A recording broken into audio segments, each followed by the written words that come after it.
Our next guest wrote an op-ed for the Financial Times highlighting the importance of gas prices in the 2024 election and at the first presidential debate tomorrow. Dan Yergin is here. He's vice chairman at S&P Global and the author of The New Map, Energy, Climate, and the Clash of Nations. Dan, great to see you in person. Thank you. So 345 is the most recent national average. It's just jumped up a little more. Jumped up a little more. 349. It can't go much higher, though. So what can Biden do about that? Well, there are very limited things you can do. Right. I mean, number one is, of course, which they've done, is use this Strategic Petroleum Reserve, which they first used before the war began in Ukraine. We got any left? We're down about half. They put a little bit more back in, but that's probably the biggest tool. The second is go to some of the Middle East producers and say, can you put some more oil in the market? And then there are a few other things, but those are the kind of limits that you have. And the thing that really hangs over things now is not only the summer driving season, but of course is what's happening in the Middle East and whether there's going to be a war between Israel and Hezbollah.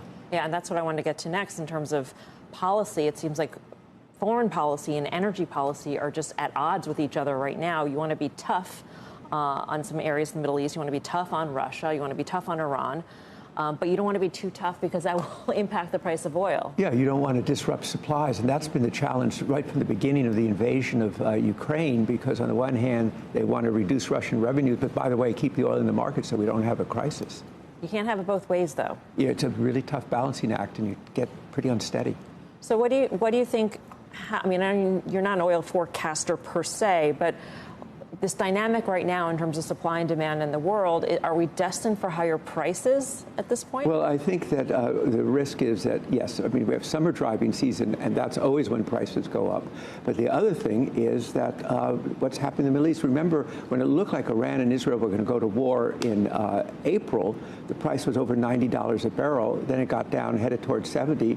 Now it's in the mid-80s, and that's what's hanging over everything. And by the way, you also have the disruptions in the Red Sea, which means that half the tanker traffic that used to go that way has to go the long way around. The whole framing of the op-ed and the segment is that the debates are tomorrow, and so this is going to be an issue that comes up because Americans are feeling the pain. But at the same time, prices in other areas in their lives are coming down. Does that make the issue of $3.45 or $3.45 plus a gallon less? Well, I think at $3.45, it's an issue there. It's a question if it starts to go up to $3.75, and particularly if it heads to $4, that's when the alarms go off. But still, prices are up there for everything else. You know, the inflation rate's down, but eggs still cost 20% more, milk costs 20% more. Right. And that's what you hear in why the economy is such a big issue. You see rent and I don't even know if it's true. They're like double the rent. And then houses, if it's an 8%, 7.5% mortgage, I mean, you can't blame that directly on, unless you realize the Fed had to go up 500 basis points to try to get inflation under control for whatever reason. Therefore, mortgage rates go up, so now people can't afford a house. Yeah. Well, so I think that's why you see prices in the economy are the number one issue that are out there for this campaign. On the debate stage, what else will you be listening for in terms of energy policy? Well, what I think is really interesting right now is in terms of electricity and the recognition that this growth of data centers, the latest numbers are data centers are about a little over 4% of our electricity. Within 5 years, 10% of our electricity, plus the electric cars and everything else. So how's our electricity system going to catch up and meet this demand? An industry that was accustomed to almost no growth in demand, now saying, oh my gosh, it's growing.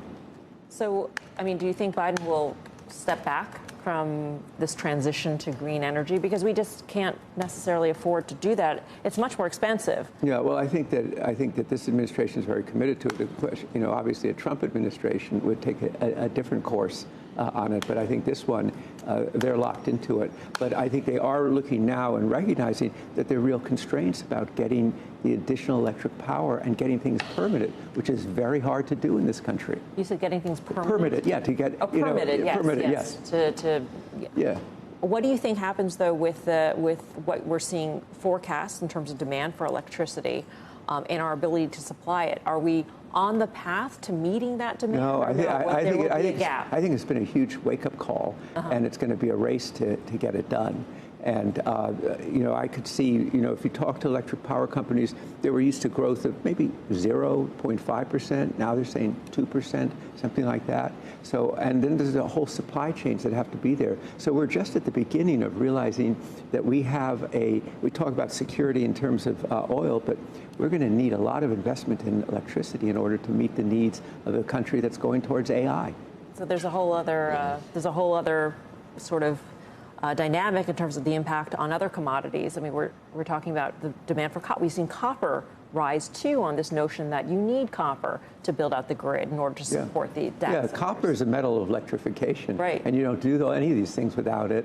And of course, then that gets us to this other world in which it's our dependence not only on oil, but which we're not really dependent anymore for imports, but we are highly dependent on imports of minerals. And that, by the way, gets you more tangled with China because China tends to dominate the supply chains for minerals.